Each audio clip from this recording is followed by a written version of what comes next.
Well, let me ask, what's happening in the Grand Rapids or the West Michigan market for real estate? Okay, well, I'm pretty passionate about this Okay. because I am from Grand Rapids. Like, I'm in the same zip code I was born in. So I'm pretty passionate about Grand Rapids. I went to college downtown Grand Rapids, and I mean, this is my home. I always feel like I'm three people from knowing everybody. But I've been watching where we're going, where we're growing, and West Michigan, I think, is just going to continue being strong. And I can shed some light on what some of those reasons why. Yes, please. Okay. One of them is right now we are dealing with the Great Migration. You know, with the pandemic and things changing and shifting, we're seeing people relocate in a big way, going out of states, populating other states. And a lot of people are coming from other areas of Michigan, other areas of the country, and coming to West Michigan. We are still affordable, believe it or not, we're still affordable.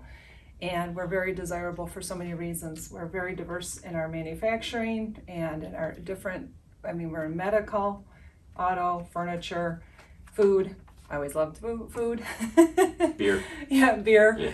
And we're artistic, and we are Four Seasons, and we have great school systems, and we're just like, I kind of feel like we're the apple pie of America, and I know people see that and they love it. So We see a lot of articles that we get from the lending perspective that talks about how desirable West Michigan is. Mm-hmm. You know, anything else about West Michigan that you see as a kind of the future, what's coming in West Michigan for the market? Well, a couple things. Yeah, I do want to indicate. I saw Dr. Bulio. He was at one of our association functions, and many members showed up. And he indicated that Grand Rapids is seeing a 3% growth, and he's feeling like over the next 10 years, he doesn't see that slowing down.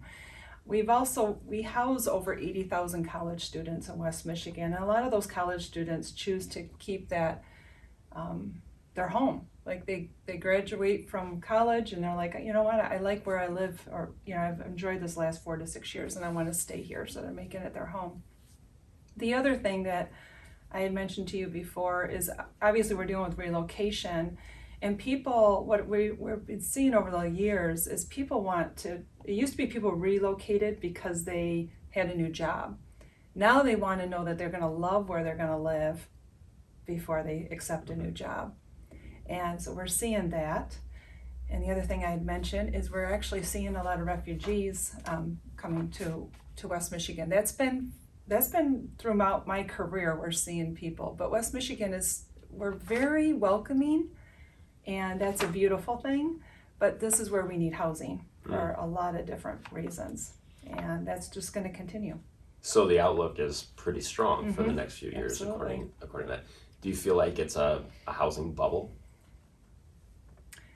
I would say the only way I see there's a housing bubble is this past year. We've seen the inflation rate go really high on housing.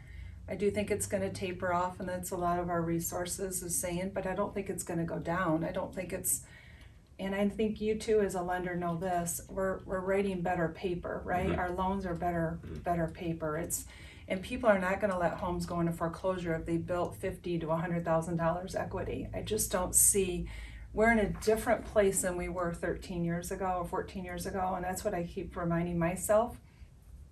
So I think I don't know, a housing bubble. I feel like West Michigan, we might see a little slight decline, but I think we're still going to be very strong unless they can somehow come up with building 5,000 homes over the next year. Right. So a lot of a leveling, maybe.